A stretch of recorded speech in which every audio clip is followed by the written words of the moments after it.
I always dreaded the county club gatherings that happened every few weeks. It seemed like there was always a new excuse for these extravagant parties where affluent individuals could flaunt their wealth and inflate their egos. Despite my aversion, my wife Linda looked forward to them with genuine excitement. Unfortunately, over the past year, Linda's drinking had escalated to the point where she frequently embarrassed herself, and by extension, me. Linda and I had been married for 24 years and had 3 kids in college. I first met her while I was working on my MBA, and there was an immediate spark between us. However, about a decade ago, our relationship began to cool, and I assumed it was just a natural phase. I wished for more affection and intimacy, but hesitated to bring it up, fearing it might strain our already fragile connection. I accepted that my later years might not be as romantic as I had hoped. Despite this, I had a well-paying job that supported our family, especially with the costs of 3 kids in college. Linda chose not to work, preferring to spend her time on community activities and social events, relying on my income to sustain her lifestyle. Even though Linda was aging, she still looked great, likely due to her regular visits to the spa and salon. In contrast, I saw myself as ordinary with a bit of a belly and some gray hair. My job required me to dress well, a preference encouraged by Linda's enthusiasm for shopping. While I was competent in my role, I wasn't truly fulfilled and yearned for a change that would bring me joy without the stress of a paycheck. Additionally, I longed to move to a different place. The house felt too large for just the 2 of us, and I disliked the upkeep and expenses involved. However, Linda was adamant about not even discussing downsizing. She was determined to keep her large house, country club membership, and her circle of wealthy friends. At a recent event, I mingled and engaged in small talk. As the evening wore on, I nursed my last drink while Linda continued to drink heavily, more so than usual, and it was starting to show. In one corner, a group of local women discussed personal matters, so I quickly distanced myself. Just as I was about to leave, I overheard Linda speaking loudly about someone named Jake Harris, claiming he had been part of some of her most pleasurable experiences in bed. The room fell silent as the women around her noticed my presence. Linda, realizing I was there, tried to laugh off her comment with drunken giggles, but her impaired judgment was evident. The other women were unsure how to react. Some quietly left, while others sat in awkward silence. Linda flashed a mischievous grin at me. I set my glass down, quietly left the room, and departed the club. Instead of heading home, I went to the airport and caught a commuter flight to Reno within 30 minutes. I preferred Reno to Las Vegas. It gave me a clearer perspective on my relationship with Linda. I spent the weekend there to sort through my thoughts. I turned off my cell phone, easily booked a room at a casino, and set up an account with $20,000 in the comp room. Casinos have an interesting banking system. Deposits aren't subject to federal regulations like banks. And while big wins must be reported, deposits remain untraceable. I wasn't much of a gambler, but appreciated this aspect of their system. By Saturday noon, I reflected on my situation over a burger and fries. Reno suited me. Its pleasant climate due to the high altitude and the gaming industry's amenities made it appealing. I decided to take a walk by the river to mull over failed marriages. Although I wasn't planning to get a divorce in Reno, I thought about throwing my wedding ring into the river later. On my way back to the casino, I spotted a real estate office showcasing condos. Suddenly, buying a condo in Reno seemed like a great idea. After spending an hour in the office and 2 hours driving around, I found a small furnished unit I liked. The only problem was I couldn't purchase it while still married. Luckily, I arranged a discreet lease-to-buy agreement with a substantial deposit, which the seller was thrilled about. One of my best decisions early in marriage was taking charge of our finances. Linda wasn't great with numbers or banking, so she was fine with me managing the bills as long as she could spend freely. That evening, I treated myself to a delicious sushi dinner. Before heading to bed, I deposited an extra $10,000 onto my Visa card at the casino front desk. Despite the cash advance fee, it felt like a worthwhile investment. The next morning, I woke up early and enjoyed breakfast at the casino restaurant. Eggs, bacon, hash browns, and toast, just how I liked it. As I sipped my second cup of coffee, I noticed my waitress had a noticeable bruise on her eye. She tried to hide it by brushing her hair forward, but it was still visible. Despite the bruise, Nina came across as friendly and professional, ensuring that every customer was well taken care of. She seemed to be relatively new on the job, with an eagerness that suggested she was still finding her footing. A more seasoned waitress would have handled things with more grace and confidence. Nevertheless, I admired her determination to make a good impression. I noticed her name tag read Nora, but she told me her real name was Nina, with Nora being the closest option available. After some light-hearted conversation, I offered to leave a generous tip if she would share the story behind her black eye. She declined politely, suggesting instead that I leave a smaller tip. I agreed, feeling it was intrusive to press her further. Since I already had the condo key, I decided to pick up some essentials to furnish it. My first stop was the Silver Spur used car lot nearby, where I purchased a high-mileage Ford Focus sedan. It wasn't the ideal vehicle for long trips, but it would serve its purpose for getting around town. I considered renting a car, but buying one seemed more practical given my plans to return regularly. With just a couple of $100s, I gathered the basics I needed for a comfortable living, including a few outfits. The rest of the day was spent setting up accounts at various casinos. I wrote checks to each casino, which were deposited into my account without leaving any trace. By the end of the day, I had deposited $60,000 across 4 different casinos. I also bought a small spiral notebook to track my gambling activities, noting amounts, dates, and casino names for a record of my losses over the weekend. Even though I hadn't actually lost any money, my reputation as a poor poker player meant no one would question my entries. I had 6 months to come up with the down payment for the condo, which I found manageable. By supper time, I was starving, having skipped lunch. I returned to the breakfast spot and was served by Nina, who was working double shifts to cope with the high rent in the area. I refrained from prying and simply ordered my meal, trying to be polite. As I finished, Nina apologized for her earlier brusqueness, and I accepted her apology with understanding. Adjusting to her new job had been challenging, especially with the black eye she had received from her husband after revealing her plans for a divorce. She thanked me for the generous tip from breakfast, and although she smiled, there was a hint of sadness. She lingered on my mind for the rest of the night. Realizing there wasn't much I could do immediately, I needed to head home to address some matters before making further arrangements. Booking a flight back was straightforward, but I wasn't sure about my plans upon arrival. The next morning I found Nina working, and managed to catch her at one of her tables. After our meal, I approached her with a request. I have a small favor to ask. I need someone to house sit for me, as I have to leave today and won't be back for at least a week. It's a 2-bedroom condo, so there shouldn't be any living conflicts. Could you help me out? It will be for a couple of months at least. Are you serious? No strings attached? She asked, clearly skeptical. I hate to leave the place unattended, I assured her. You'll have the place to yourself most of the time, and when I'm around, I'll stay out of your way, I promise. Although I didn't care much about the safety of the place, I couldn't let Nina know that. Okay, is it within walking distance of the diner? She inquired. It's pretty close, and I'm leaving you my car as well. Just make sure it always has gas for when I come back. I'll give you a call ahead of time. There's a voicemail on the phone, I explained, handing her the condo key and the car key. The car, a dark blue Ford Focus, was parked at the condo. I scribbled down the address on a napkin and handed it to her. Nina took the napkin and keys, still unsure. Don't worry about it, I said. If you decide to go, great. If not, that's fine too. An hour later, I was on my flight back home, though I would have preferred staying in Reno. After retrieving my car from long-term parking, I went by the house. Seeing that Linda's car was gone, I packed some essentials for the week. Clothes, shoes, my laptop, passport, and birth certificate. Luckily, the company had some kitchenette units available, so I booked one for the next 2 weeks. I put my laptop on charge and called my eldest son, Brian. I told him that Linda and I were having some issues and that I'd be busy for a while. I asked him to reassure his sisters, who were all studying at Auburn, not to worry. Despite the out-of-state tuition, I was grateful we could afford their education. After ending the call, I plugged my cell phone into the charger and headed for a shower. The only food I managed to grab on the plane was a bag of peanuts, so I was eagerly anticipating a proper meal. Monday turned out to be quite hectic. Before anything else, I visited the bank and arranged a substantial second mortgage on the house, exceeding its current value. But I was confident that would change by the end of the month.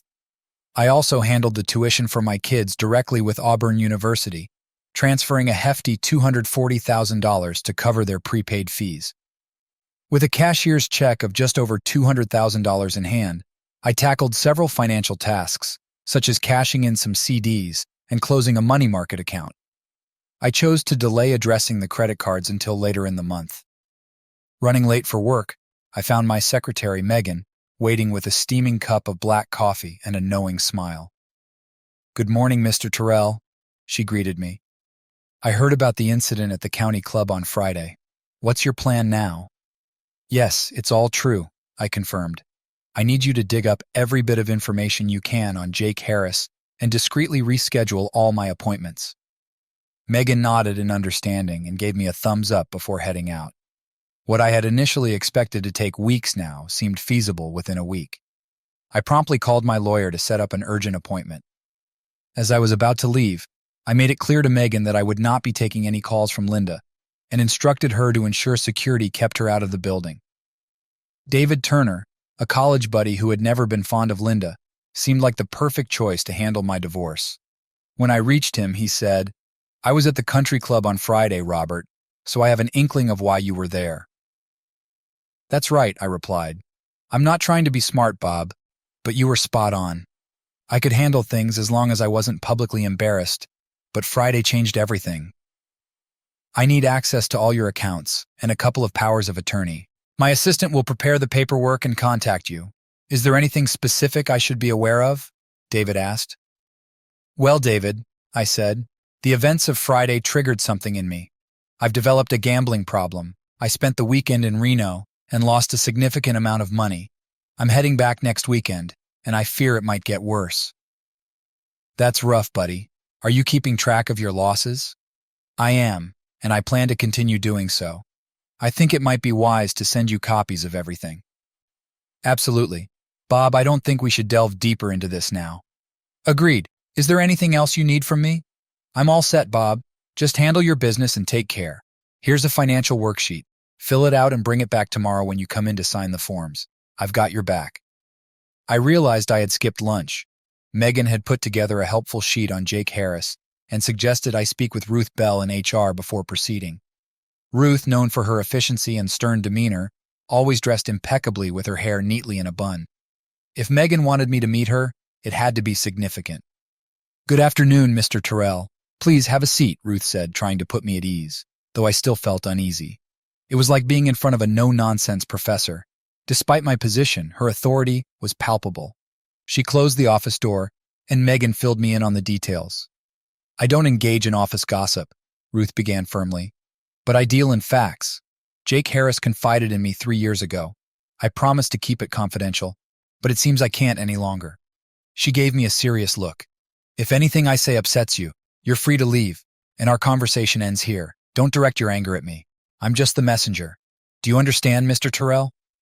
I nodded, signaling that I could handle whatever she had to say without overreacting. She frowned slightly at my attempt at levity. "About 3.5 years ago, your wife Linda approached Jake Harris at a company event," she continued. "They had been drinking heavily, and things escalated into an affair in one of the offices. Jake was about to get married, but Linda threatened to expose their affair unless he continued seeing her. He hoped she would stop after his wedding, but she didn't. She coerced him into maintaining the affair for months, using the threat of exposure to keep him in line. Desperate, Jake confided in me, sharing the whole story, which I couldn't ethically disclose to you or anyone else. The solution we found was to transfer Jake to another office. Once he moved to Dallas, Linda backed off. Jake never told his wife about the affair. Any questions? It became clear that Mr. Harris was just as much a victim in this mess as I was. I considered retaliation, but that now seemed pointless. Any advice, Miss Bell? Now that you're aware, you have the upper hand. I'd suggest you let it go. Jake Harris is a valuable employee. Don't punish him for your wife's actions. Thanks for your time. I agree with you. Being coerced into an affair with my wife is punishment enough. As we stood up, Ruth smiled. By the way, it's not Miss. I've been married for 32 years. It was hard to imagine Ruth Bell as a romantic figure, but perhaps she had a softer side that came out when she let her guard down. I briefly entertained thoughts of a dominatrix, but quickly shifted my focus. I had more pressing matters at hand. Megan had managed to reschedule all my appointments, giving me a fresh start. Despite her efforts to explain my absence, Linda called 3 times, refusing to believe I was in Baltimore. Megan had arranged for me to meet with the company president the next day and the legal department that afternoon. I invited Megan to dinner, but she chuckled and said her husband wouldn't approve. Megan's offhand comment about consulting Ruth instead made me chuckle, though I knew she was half serious. My time at the legal department stretched longer than anticipated, and I found myself needing to offer overtime compensation to several staff members. I apologized profusely, and fortunately, they were all understanding of the situation. The process turned out to be far more intricate than I had initially imagined. Securing a cash settlement from my retirement plan was particularly challenging. While closing out the 401k and shared savings account went smoothly, it took longer than expected. On the other hand, cashing in my sick and vacation time, along with my company insurance, was comparatively easier. By then, it was clear that my departure from the company was imminent. I hoped that Linda wouldn't catch wind of it before I was fully prepared. I ended up dining alone that evening, oddly preoccupied with thoughts of Nina. I wondered if she had moved into the condo and if she was still working double shifts. Though I barely knew her, the thought of returning to Reno to see her felt oddly compelling. I tried to dismiss the notion as a fleeting distraction, recognizing it as a foolish fantasy. The practicalities of my situation required my full attention. The next morning, I cashed in 2 whole life insurance policies and canceled 2 term policies. I was taken aback by the substantial cash value accumulated in the whole life policies. I arranged to collect the checks the following day. While my car insurance was covered by the company, I canceled the insurance on Linda's Lexus, which was leased under her name but insured under mine. Before heading to work, I stopped by David's office to submit the financial form and sign a slew of documents prepared by his secretary. When I returned to the office, Megan greeted me with a steaming cup of coffee. "Boss, I don't want to add to your stress, but you should speak with Ethan Moore in settlements before meeting with Thomas," she advised. "Thomas Hayes, the company president, probably already knows what I need to discuss with him," I replied. The settlements department was a windowless, dungeon-like area in the basement. Ethan Moore, a quiet and efficient worker, led me to a secluded corner and shared some troubling news. About 6 years ago, a man named Charles Noble worked here. He was married with kids but got involved with your wife after an office party. Linda kept calling him at home and work, refusing to let him end the affair. When he tried to break it off, she threatened to expose him. He called her bluff, but his wife found out and kicked him out, leading to his downfall. I don't know where he is now. I've heard that Linda gave his wife $10,000 to keep quiet about the affair, though I can't confirm that. "Thanks, Ethan. I wonder if there's any other good news," I said, trying to maintain a calm demeanor. "I didn't mean to upset you, Mr. Terrell, but Megan thought you should know. You did the right thing in asking." "Thanks, Ethan. I appreciate it." Afterward, I took the elevator straight up to the 9th floor for my meeting with Mr. Hayes. I arrived slightly early, but he saw me immediately. Our discussion was brief and to the point. He assured me that the legal, personnel, and payroll departments would handle everything. Once everything was settled, I was to contact him directly. He handed me a card with his private cell number on the back. The conversation was devoid of promises or regrets, just business. Returning to the office, Megan greeted me with a smile and handed me my usual coffee. "Book me a flight to Reno for Thursday morning with a 2-hour layover in Dallas," I instructed. She gestured toward the window. "Linda's out there in the parking lot, arguing with a security guard. She's been there for over 20 minutes, and they won't let her in. What should we do?" "It looks like the guards have it under control," I said. "My only concern now is finding someone to have dinner with. I don't like eating alone." I called David to update him. He mentioned he couldn't do anything until I resolved the financial matters. I needed to show that I had no money. At that moment, I was well off financially. Between the checks I had, those in transit, and the cash in the bank, I was quite wealthy.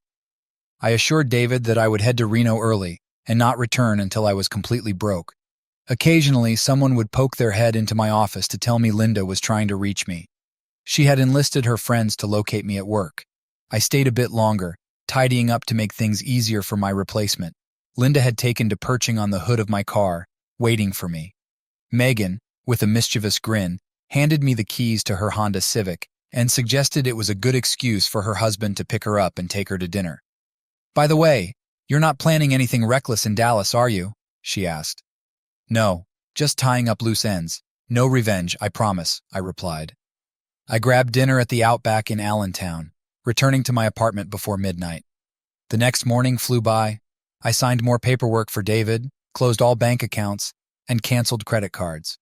I arranged for the utilities at the house to be turned off the following week. I collected checks from the bank, insurance company, and work. I was astounded by the amount I had accumulated. I got a new cell phone and canceled the one Linda and I had shared. I sold my country club membership to an old friend for $23,000. By the time I made my final stop at work, my replacement had already settled in. He was a nice guy from Boston who had accepted the position on short notice. He viewed it as a golden opportunity. Megan, with her extensive knowledge of office operations, would make sure everything ran smoothly, so there was no need for me to provide him with training. There were a few personal items at the house I wished I could retrieve, but they weren't crucial enough to warrant a return trip. Megan insisted I keep her car, promising that her husband would pick it up from the airport. I picked up a couple of inexpensive suitcases to pack up my belongings from the apartment. Anything I forgot could be easily replaced in Reno. As I packed, it dawned on me that I had done everything possible. All my assets were now converted to cash. No stocks, no accounts, just the house, which I planned to leave to Linda. AirBlue was accommodating, offering me available seats and moving up my flight. I called David from home. "Hey buddy, just wanted to let you know I'm leaving tonight. Hope you have everything you need." "I'm good, Bob. I can serve the papers tomorrow, but I still need that financial info soon. You might as well give them to her. I'll send proof of financial irresponsibility ASAP. Be careful, Bob. I don't want either of us getting into trouble. Linda will probably get a high-powered lawyer from Philly who might bail on her if things go south." "Understood, David. Just do your best and don't overcharge. I'll be a poor man soon, don't forget that. Oh, and see if you can find Charles Noble. He might need some help, and depending on the situation, I might be able to assist." "Got it, Bobby. Have a safe flight and stay in touch." I left a message on the condo's answering machine informing Nina of my late arrival. I wanted her to be prepared in case she heard someone at the door, but assured her I'd call first. At this point, I wasn't sure if she'd be there, but I hoped she would be. It was strange. I barely knew her, yet I found myself hoping for some kind of connection. Even just friendship would be enough. I didn't want to appear opportunistic given her vulnerable situation. Arriving in Dallas early allowed me to have a leisurely breakfast. I waited in Jake Harris's office until he arrived. His displeasure at seeing me was palpable. "Mr. Terrell, I'd like to say it's nice to see you, but that wouldn't be truthful," Jake said, his tone guarded. "I think we both know that." "Relax, Jake. I hope you don't mind me being a bit informal," I said. "I'm not here to make things difficult. I just wanted to let you know that I understand the situation you were in, and there are no hard feelings." "You could have told me this over the phone," Jake pointed out. "I know, but I was passing through and thought it would be worth my time to clear the air," I explained. "I don't get it. Why would you want to do this? I'm the one who messed up. I owe you an apology for what happened." "You didn't do anything wrong," I said. "I was young and foolish, and I made a terrible mistake. Even now, I'm too ashamed to tell my wife about it. Jake, you were partly at fault, but most of the issues stem from my wife's actions. Her behavior created problems for both of us. I'm not saying you were completely innocent, but it wasn't all your fault. I don't want you to carry more guilt than necessary because of what happened." "It's very generous of you to say that. I'm not sure what to say or how to repay you." I handed him one of David's cards. "Give my lawyer a call later today. He might ask for your help discreetly. At most, he might need a notarized statement confirming the affair. I assure you it won't get back to your wife." We stood and shook hands. The gesture felt strange under the circumstances, but I believed it was the right thing to do. Jake Harris was a decent man who didn't deserve further disruption in his life because of a mistake, even if it had been repeated. An hour later, I boarded my flight back to Reno, reflecting on what had gone wrong. I had worked hard to provide for my wife and kids, ensuring they had everything they needed, but in the process, I had neglected my wife. When dealing with such issues, we often try to understand the reasons behind them. I usually end up blaming myself in some way. I can accept that. But now, I must confront Linda's attempts to humiliate me. That's unacceptable. Had she been discreet, I might have blamed myself forever. But she wasn't. So I won't. The evening ended on a positive note. When I arrived at Reno Tahoe International, Nina surprised me by waiting at baggage claim. She was dressed casually, not in her usual uniform. "Good evening, Nina. I wasn't expecting you," I said, surprised and pleased. "I figured since I had your car, it was the least I could do," she replied with a smile. "You're not working?" "No, I could cut back thanks to your offer," she said. "I wasn't trying to be generous," I said. "I just wanted to find a way to be alone with you." "And what will you do when you have me alone?" Nina asked with a teasing smile. I hadn't thought that far ahead. "I haven't planned that out yet. Any suggestions?" Seeing her blush made me realize I should stop before I pushed too far. Her playful response felt like a good sign. 30 minutes later, we arrived at her newly decorated apartment, and I felt a glimmer of hope for a new beginning. Nina's apartment had been transformed with subtle yet significant touches. It was clear she had put effort into making it a comfortable space. To express my gratitude for her kindness and for picking me up at the airport, I took us out for a prime rib dinner. Nina seemed to savor the wine more than the beef, a hint of relief in her demeanor as she unwound from the day's stress. "How's the divorce going?" I asked, trying to navigate the conversation away from the day's turmoil. "Terrible," she replied, frustration evident in her voice. "I still have 3 weeks to establish residency before I can even apply." "You need 6 weeks, remember?" I reminded her gently. "I thought it would be simpler," she sighed, her frustration palpable. "Why didn't you start the process from home?" I asked, genuinely curious. Nina fidgeted with her food, her gaze drifting. "Getting away from Frank was more urgent than the divorce. It's just a piece of paper that won't stop him from hurting me." I guess I used the idea of divorce as an excuse to leave. It's not about the legalities. It's about getting out. Her words struck a chord with me. I had initially seen divorcing Linda as a critical task, but now it seemed secondary. My main concern was preventing her from benefiting from our marriage, and since I wasn't planning to remarry, the legal end didn't feel as pressing. Our conversation shifted to lighter topics, hobbies, movies, and books. I noticed Nina didn't mention children, but I didn't pry. We spent the evening enjoying each other's company, and that night we respected our separate spaces. When I woke the next morning, Nina had already left for work, but she had left fresh coffee, a small but thoughtful gesture that made my morning better. I called David as I prepared for the day. "David, how's everything going?" He sighed heavily. "Not good, Robert. I've got some bad news." "What happened? I've only been gone a day," I said, concerned.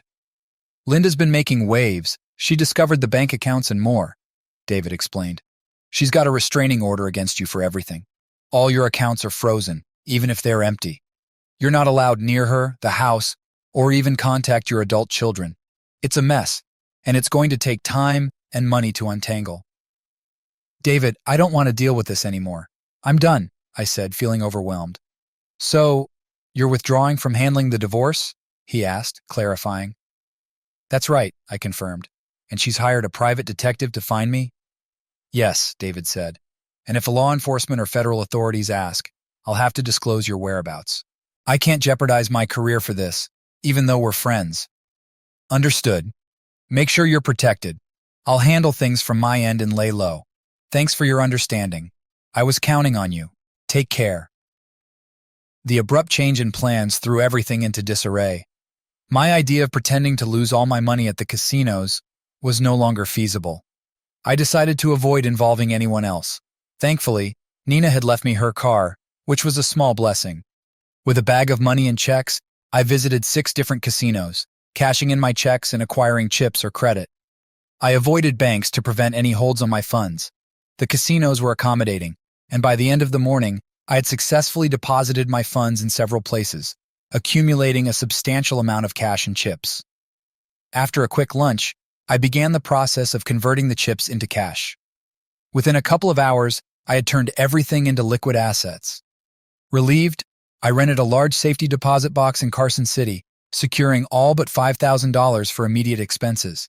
I felt a weight lift off my shoulders knowing my money was safely stored. Eager to celebrate, I looked forward to another dinner with Nina. However, upon entering the condo, I immediately sensed something was wrong. Nina was visibly upset, trying to fix things that had clearly been disrupted. When she saw me, she instinctively covered part of her face. "I'm sorry, Robert. It's my fault," she said, her voice trembling. "I didn't realize Frank was following me until I got inside. I should have been more careful." I gently lowered her hand from her face, revealing a new bruise and a swollen lip. A dark bruise marred the right side of her face. "Was it Frank?" I asked, my concern deepening. She nodded, her expression pained. "He came with his two brothers. They're out looking for you now. Frank warned me not to leave the condo." "Where are they searching?" I pressed. "I gave them the names of 3 casinos. They don't even know what you look like. They're not thinking clearly," she said, her frustration evident. We had no choice but to leave. Calling the police was not an option, and we couldn't stay here. We packed quickly, left everything behind, and drove west. That night, we stayed at a small motel in Grass Valley. It only had 1 bed, but I made sure to respect Nina's space. I picked up some takeout and bought some makeup to help her cover the bruises. Despite her efforts, the marks were still visible. She kept apologizing, but I reassured her as best as I could. I was relieved when she finally fell asleep. The following day, we went to Sacramento to buy some clothes and personal items. I had booked the motel for an additional 2 nights. Over the next few days, Nina and I spent time getting to know each other better, sharing stories, and building a bond amidst the chaos. Despite spending only a few days together, Nina and I had formed a bond that surpassed anything I had felt in my 24-year marriage. We shared no intimate moments or suggestive comments, but the connection between us felt genuine and profound. Yet amid this newfound comfort, my mind was burdened with anxiety about the myriad problems I faced. I was hesitant to bring Nina back to the condo, fearing that Frank might track her down. Likewise, I was reluctant to return myself, as I had carelessly left behind crucial documents like my laptop and passport. My initial belief that these items were essential now seemed almost naive. Despite knowing Nina for only a short time, I felt a deep sense of trust towards her. We were both grappling with difficult situations involving unfaithful spouses. "Have you ever been to Mexico?" Nina asked one evening as we sat together, trying to relax. "No," I replied. "Are we planning a trip there?" "I'm not sure," she said, looking thoughtful. "But in case things don't go well, there's something I need you to do for me." "You don't owe me anything, Robert. You've already done more than enough," she reassured me. "I'm not sure what's ahead for me. I've stashed away a lot of money. It's not illegal, but I'm hiding it from my wife. If anything happens to me, you'll need to retrieve the cash for me." "Who's after you?" "You haven't mentioned that," Nina inquired, her concern evident. "Several federal agencies and a private detective are looking for me. I'm sure the local police will get involved if necessary. I'm just trying to protect some money from my wife." "What should I do with it?" Nina asked. "I've been thinking about that. Head to Guadalajara and wait for me there. Use whatever money you need to get by until I arrive." "How will you find me?" she asked. "Go to the La Bretade market for coffee every morning. It's a big place, but I'll track you down." "And what should I do then?" "Be patient. If I'm in trouble, I'll contact you. I'd rather have you with me than be apart. I feel safer when we're together." "Can't we both leave now?" Nina asked, her frustration apparent. The conversation felt repetitive, and I was eager to move forward, so I chose to ignore her question. A few hours later, we arrived in Carson City. I added Nina to the access list for the safety deposit box and gave her her own key. Back at the condo, I parked a bit away from the entrance. The complex had an open but covered lower-level parking area. I asked Nina to stay in the car while I checked for any potential problems. Given recent events, I was on high alert. As I walked through the parking area, something felt off. Then I saw Robert Terrell, a wiry man with an odd appearance clad in a long leather coat. His presence was incongruous with the large black tool he carried. "Do I know you?" he asked with a disturbing smile. "My name is Romano. Your wife sent me," he continued. "Okay, what can I do for you?" I asked, trying to understand the situation. "I need your wedding ring and your wallet," Romano demanded. "I understand the wedding ring, but why the wallet?" I asked. "I have to make this look like a robbery," Romano said. "Your wife hired me to end you, Mr. Terrell. I hope she paid you up front because she doesn't have any money." "What do you mean?" I asked, bewildered. Before he could respond, 3 men in long leather coats approached, their intimidating presence marking them as Frank's associates. "Bobby Terrell, we need to talk to you," Frank's voice rang out. Romano was taken aback by the intrusion. As he turned to face Frank and his men, one of them noticed the tool in his hand. All three reached into their coats as I ducked behind a concrete barrier, scrambling toward the exit of the parking area. Shots rang out, echoing off the garage walls. I glanced up to see Nina speeding away in the car, while two men in suits exited a black SUV across the street. They were clearly federal agents, likely waiting for me. The commotion provided me with the distraction I needed to escape. With Nina and the car gone, returning to the condo was no longer an option.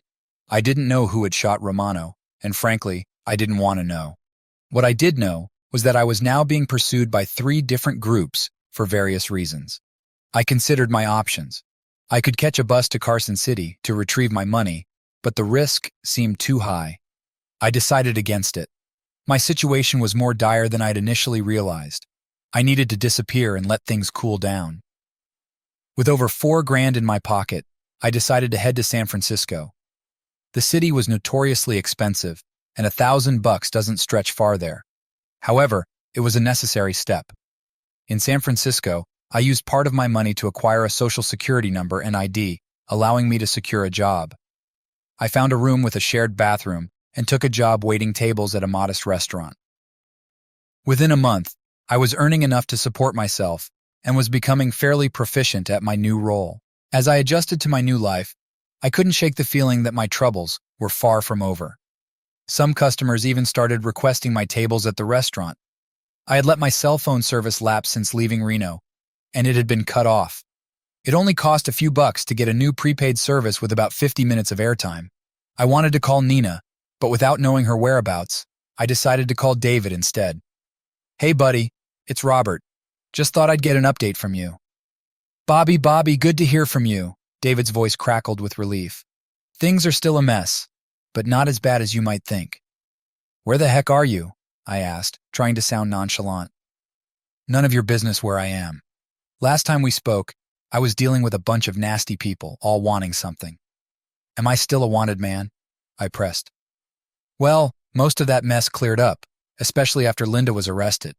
But it seems the IRS is still after some payment related to your 401k assets. Apart from that, most of it is fine."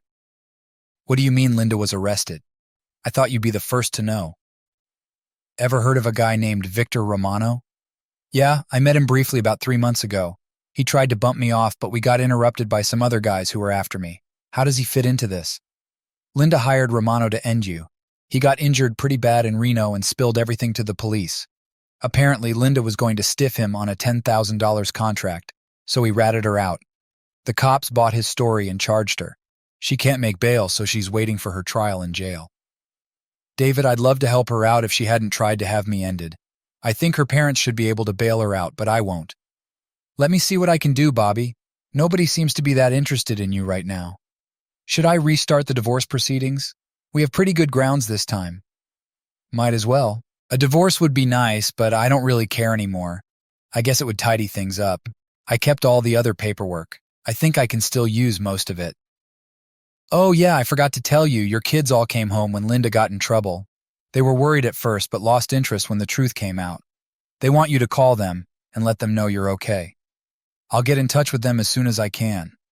"How did your money laundering scheme work out?" "Not worth a darn. I lost control and lost contact.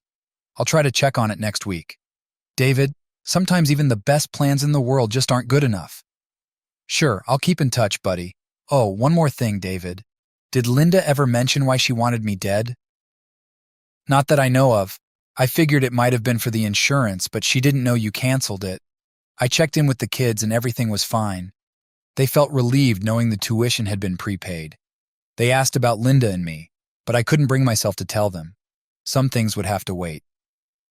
I borrowed a car and drove up to Carson City, only to find the safety deposit box empty. Nina had taken the money without leaving a note. I couldn't complain too much since I'd given her the key and access. Had she gone to Guadalajara or found a place where I couldn't find her? I needed to find out.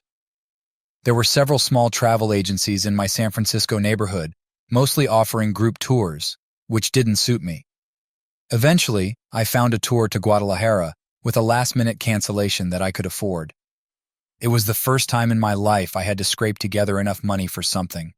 The trip wasn't too expensive. It was just that my funds were limited. I felt somewhat at ease knowing some colleagues from work were also on the trip. Most of them signed up for side excursions, but I had other plans. The first 2 days in Guadalajara were disappointing. The Laboratad market was far bigger than I had imagined. I wondered if Nina had taken my money and gone somewhere more exotic, like Bangkok or Tahiti. There was enough money in that safety deposit box for her to live almost anywhere she wanted. Should I wait for her to pass by or actively search for her?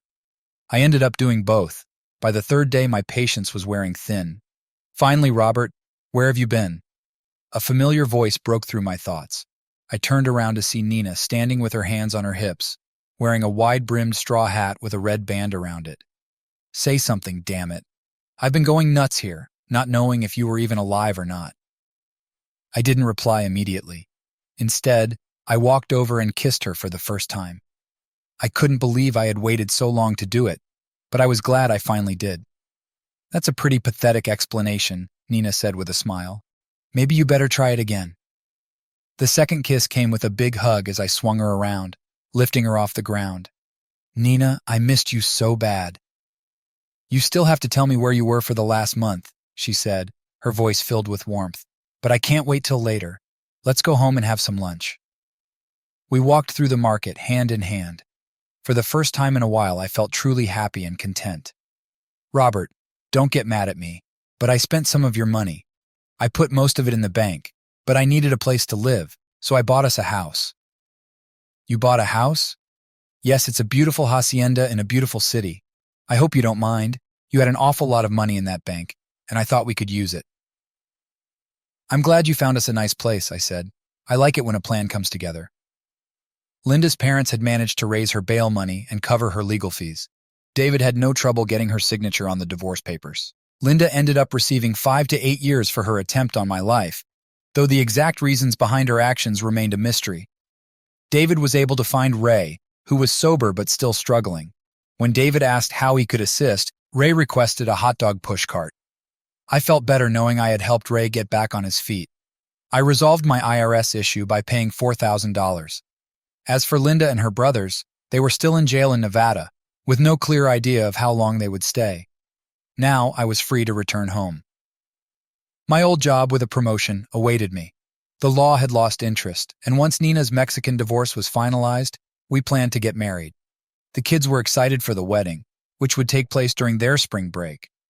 Although the house in Guadalajara was beautiful, we likely wouldn't live there full time. Nina wanted to keep it as a vacation home. Megan was eager for me to return to work, especially with the new position. Nina was ready to go anywhere, as long as we were together. She even wanted me to introduce her to Linda, which promised to be an interesting encounter. My plans didn't unfold as expected, but given the circumstances, I had no reason to complain.